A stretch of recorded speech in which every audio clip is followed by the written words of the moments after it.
Amis photographes, bonjour, bienvenue sur GL Photographie. Alors cet été au mois d'août, on a été voir les loups de Gévaudan et aujourd'hui on va voir les loups de Alpha Loup, donc dans le Mercantour au-dessus de Saint-Martin-Vésubie dans le Boréan. On y va tout de suite.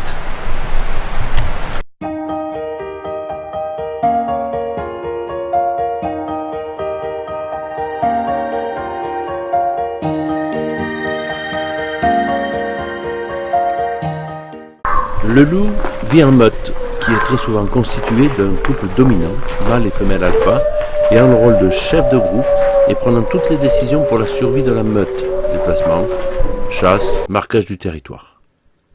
Le couple alpha est le seul à se reproduire. Viennent ensuite les bêtas, qui prendront la place du couple alpha en cas de problème pour la meute. Puis viennent les loups oméga, position très peu envieuse dans une meute, puisqu'ils subissent des agressions quotidiennes et seront les derniers à manger. On trouve sur les parois de quelques grottes préhistoriques des peintures montrant les hommes chassant aux côtés de ce qui semble être des loups. Les ossements de ces animaux ont également été retrouvés dans certains tombeaux.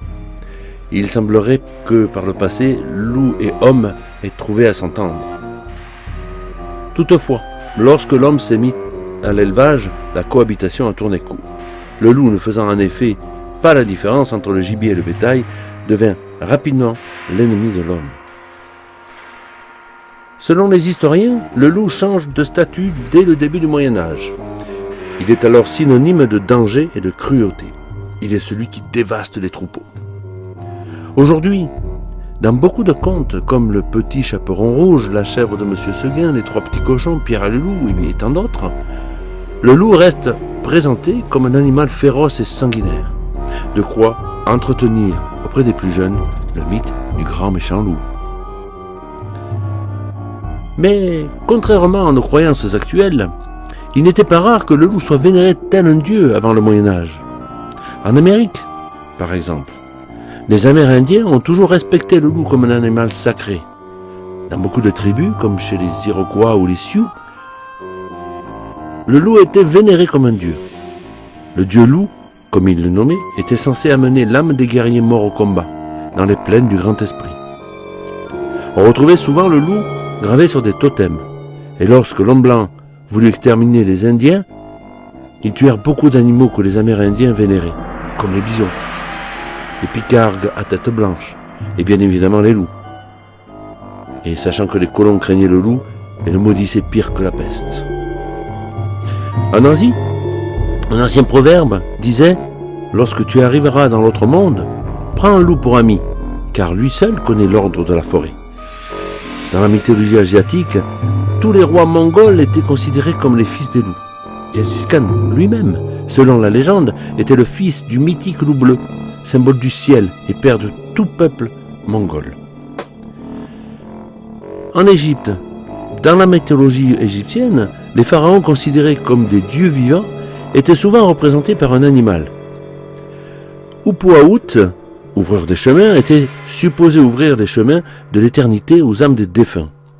En général, il est représenté sous la forme d'un grand chien noir ou de chacal debout. Cependant, les dernières études penchent plutôt pour un loup gris. D'ailleurs, la ville d'Assiout fut baptisée par les Grecs Lycopolis, la ville du loup.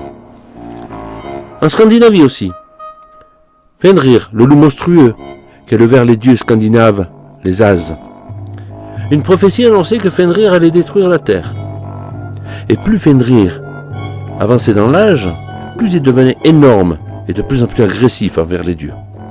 Pour leur tranquillité, les Ases finirent, après plusieurs tentatives infructueuses, par enchaîner Fenrir avec une chaîne composée de 6 éléments quasi introuvables, comme le bruit d'un pas de chat, les tendons d'ours, du souffle des poissons, de la barbe de femme, des racines de montagne et pour finir de la salive d'oiseau. Il fut enchaîné et ne parvint jamais à se délivrer. Les dieux refusèrent de le libérer. Alors Fenrir sectionna le bras de Tyr. Et comme Fenrir mordait tous ceux qui s'approchaient de lui, les dieux lui plantèrent une épée dans la gueule. Et depuis ce jour, Fenrir ne cessa d'hurler et de baver, ce qui donna naissance au fleuve Van, qui veut dire espoir. Un jour, Fenrir parvint à se libérer. Il avala le soleil et livra un dernier combat contre Odin qu'il tuera. Vidar vengera la mort d'Odin en tuant Fenrir, d'un coup de botte magique fabriqué depuis la création de la Terre. Et enfin, une des plus vieilles légendes connues date de l'Empire romain avec Romulus et Rémus. D'après la mythologie romaine, Rome aurait été fondée par Romulus et Rémus, abandonnés sur les rives du Tigre et qu'une louve aurait allaité et nourri. Et c'est à l'endroit où ils furent abandonnés qu'ils auraient décidé de construire Rome en 753 avant Jésus-Christ. Et toujours après la légende, Rémus serait également à l'origine de la création de la ville de Reims. La réintroduction des loups a aussi beaucoup de bienfaits. La chaîne en cascade est le procédé écologique qui commence par le début de la chaîne alimentaire et dégringole vers le bas. Et c'est ce qui est arrivé dans le parc national de Yellowstone aux États-Unis, où les loups ont été réintroduits en 1995. Nous savons tous que les loups tuent diverses espèces d'animaux, mais ce que nous savons moins, c'est qu'ils donnent la vie à beaucoup d'autres. Le loup, en chassant, fait bouger les troupeaux et autres animaux vers des terrains moins accessibles et dans les plaines.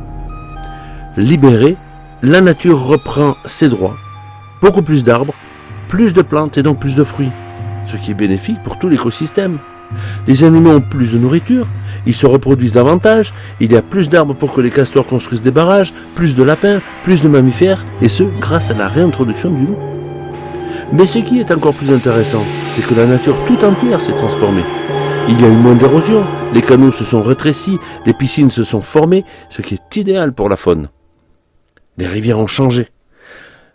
La raison est que la forêt, en se régénérant, a stabilisé les sols et les rivières se sont fixées dans leur cours. Ainsi, les loups, en petit nombre, ont non seulement transformé l'écosystème, mais aussi incroyable que cela puisse paraître, ils ont également transformé la géographie physique de ce grand parc, Yellowstone. En conclusion, le loup est un animal fascinant. Et même si on peut comprendre l'inquiétude des éleveurs, le rôle de ce prédateur dans l'écosystème est important. La nature n'appartient pas exclusivement à l'homme et doit être partagée. Il nous faut la comprendre, lui faire confiance et s'adapter. Alors, aujourd'hui, doit-on encore avoir peur du loup ? Je citerai John Theberge. Les loups craignent l'homme pour des raisons évidentes. Et l'homme a peur du loup par malentendu.